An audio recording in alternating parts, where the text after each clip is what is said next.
My name is Clara Bennett, and for as long as I can remember, I've lived under the heavy shadow of my own mind. From the time I was a child, fear wasn't just an occasional visitor. It became my constant companion. Other children worried about scraped knees or monsters under the bed, but I was haunted by an endless wave of what-ifs. What if the house caught fire? What if someone I loved suddenly died? What if I lost control and did something terrible? At first, my parents thought I was just overly cautious, maybe even a little imaginative. They would smile gently, pat my hand, and tell me not to worry so much. But what they couldn't see, what no one could see, was the way these thoughts consumed me. I couldn't escape them. I couldn't silence them. They became a part of me. By the time I was a teenager, it wasn't just the thoughts anymore. It was the rituals that came with them. I would check the locks on the doors again and again, 10 times, 20 times, until my fingers ached. I washed my hands until they bled, convinced that germs were lurking everywhere. I replayed conversations in my head for hours, terrified that I had said something wrong, something unforgivable. I didn't know the name for what I was experiencing. I only knew that it ruled my life. When I was finally diagnosed with obsessive-compulsive disorder, part of me felt relief.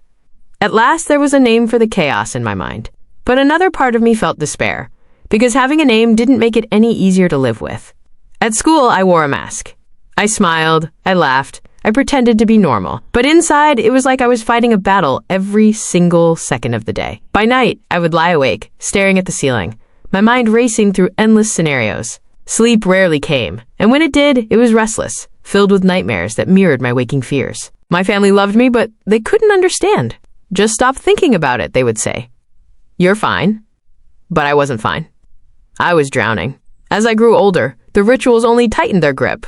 I couldn't leave the house without checking the stove at least 20 times. I couldn't touch doorknobs without wiping them down. I couldn't walk away from a conversation without replaying every word in my mind, terrified that I had made some irreparable mistake. Friends drifted away, confused by my excuses and my hesitations. Relationships crumbled before they could truly begin. I longed for connection, for someone to see me and not just my disorder, but I felt trapped behind an invisible wall. And yet, there was a part of me that still longed for freedom. That still hoped. That still whispered, in the darkest moments, maybe things can change. I remember one night in particular. I was sitting alone in my room, exhausted from hours of rituals, my hands raw from washing. Tears blurred my vision and I whispered into the darkness, I can't live like this anymore. For a moment, I thought about ending it, about escaping in the only way I could see. But then another thought came, small, fragile, but insistent. What if there's another way? That was the night I decided to try again. To fight.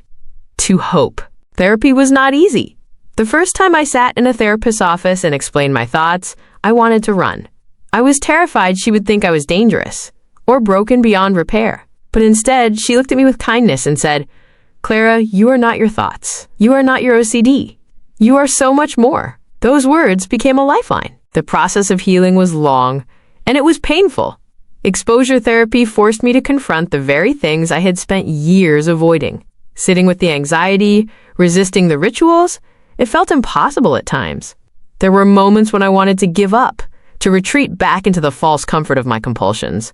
But slowly, inch by inch, I began to see change. I began to realize that thoughts are just thoughts. They don't define me, and they don't control me. And for the first time in years, I felt a flicker of freedom. But healing isn't a straight line. There were relapses. There were days when I fell back into old patterns, when the weight of my fears felt unbearable. And in those moments, the shame returned, whispering that I was weak, that I was failing. Yet each time, I tried to remind myself, recovery is not about perfection. It's about persistence. Even in the setbacks, I was learning to be patient with myself, learning to accept that progress could be messy. And slowly, I began to reclaim my life. As my journey continued, I started to notice little victories, small moments that once seemed impossible.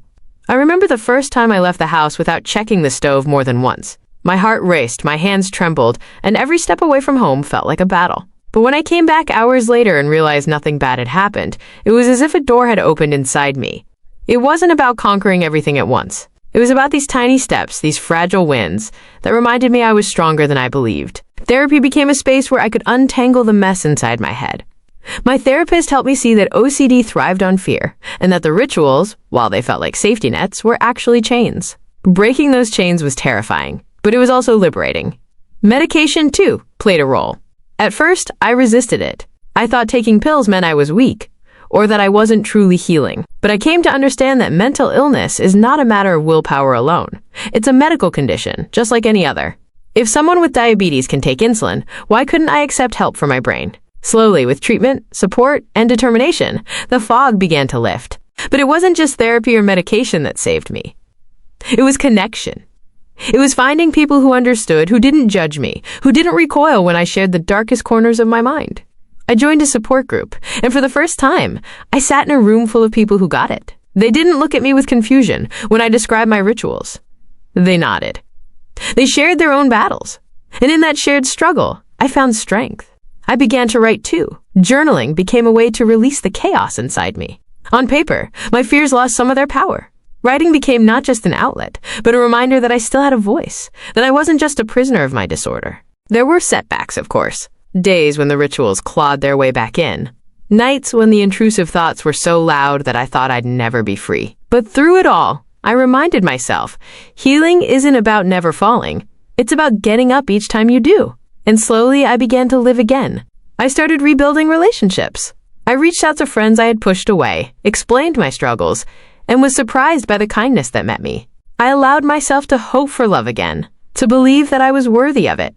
And when I met someone who saw me, not just my OCD, but me, I realized how far I had come. For so long, I had believed I was unlovable, broken beyond repair. But standing in front of someone who looked at me with acceptance, I understood something I had never truly believed before. I am enough. My journey with OCD isn't over. It may never be. There are still days when the thoughts return, when the rituals whisper their false promises of safety. But now, I face them with tools, with strength, with the knowledge that I am not defined by my disorder.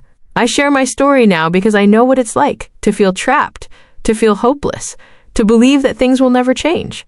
I know what it's like to stare into the darkness and wonder if there's a way out. And I also know this: there is hope. If you're listening to my story and you see yourself in it, please hear me when I say this. You are not alone. You are not your thoughts. You are not your rituals. You are not broken. Yes, the path to healing is hard. Yes, there will be setbacks. Yes, it may take longer than you want. But every step forward, no matter how small, matters. Looking back now, I see the girl I used to be. The little girl who was terrified of everything. The teenager drowning in rituals. The young woman who almost gave up. And I want to tell her what I will tell you. You are stronger than your fears. You are worthy of love. And you can find freedom, even in the middle of the struggle. Today, my life is not perfect. But it is mine. I laugh more. I sleep better. I can leave the house without checking every lock 20 times. I can touch a doorknob without wiping it down. I can say something in a conversation without replaying it endlessly in my head. And most importantly, I can dream again. If you're in the middle of your fight, please hold on. Reach out for help. Let people in. And believe, even if just a little, that things can get better. Because they can. I am living proof. My name is Clara Bennett. And though OCD is part of my story, it is not the whole story. I am more than my disorder. I am resilient. I am alive. And I am free.